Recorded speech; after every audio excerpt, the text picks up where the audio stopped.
Top 7 des tactiques pour parer les attaques d'un bouffeur de mafé. En numéro 1, la technique du bucket. C'est très simple. Lorsque tu fais une blague raciste mais que t'as pas vérifié les angles morts et que t'es sur le point de te faire Kayako bébé par Francis Ngannou V2, ça consiste à tout simplement lancer un saut de bucket sur ton assaillant. Et si c'est que des os, c'est pas grave, hein, parce que c'est un habitué en fait. Hein. Il va quand même ronger les os, ce fou. Donc t'en fais pas, c'est de valeur sûre. Mais évidemment, ensuite, deuxième méthode, c'est que tu débloques un nouveau DLC pour rentrer dans un HLM. Si tu te fais prendre par une squad de 5 renois bien dopés aux hormones, à te faire passer pour un pack vendeur de Tour Eiffel. Et oui, c'est un cheat code très puissant bien sûr à utiliser avec modération parce que ça ne marche pas tout le temps. Si tu repasses plusieurs fois, ils vont sortir la batte. Hein. Si tu n'as pas de Tour Eiffel sur toi, bien évidemment, troisième méthode, c'est la méthode du sourd qui marche quasi tout le temps en fait. Ça consiste tout simplement lorsque tu te fais embrouiller en 4v1 par exemple, à te faire passer pour un sourd car normalement tu pourrais parvenir à ressortir du HLM sans finir cabossé. Ce qui est un exploit. Numéro 4, la méthode des faux billets.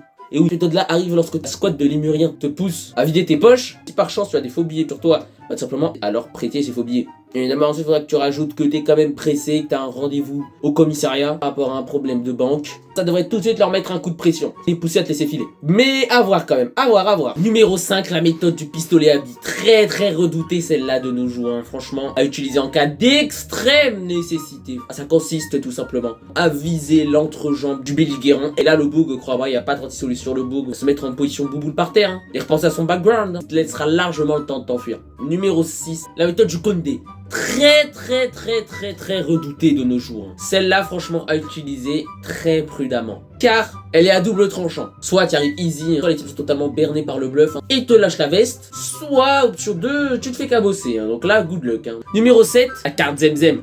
Non, je rigole. La technique du seau d'eau. Alors celle-là, franchement, pépitant. Et elle marche à tous les coups. C'est très simple, ça consiste simplement. Avant de passer dans la zone du HLM, on va simplement assortir une bouteille d'eau bien Géchard, remplie à ras-bord de ton sac à dos. Cette technique-là marche à tous les coups en fait. Car forcément, comme tes assaillants viennent de la terre perdue, ils risquent de paniquer face à la vue d'autant d'eau, ce qui devrait les pousser à te laisser fuir. D'ailleurs, petit aparté pour vous dire, n'hésitez pas à me dire en commentaire si vous voulez que je fasse d'autres tops, bien sûr. Hein.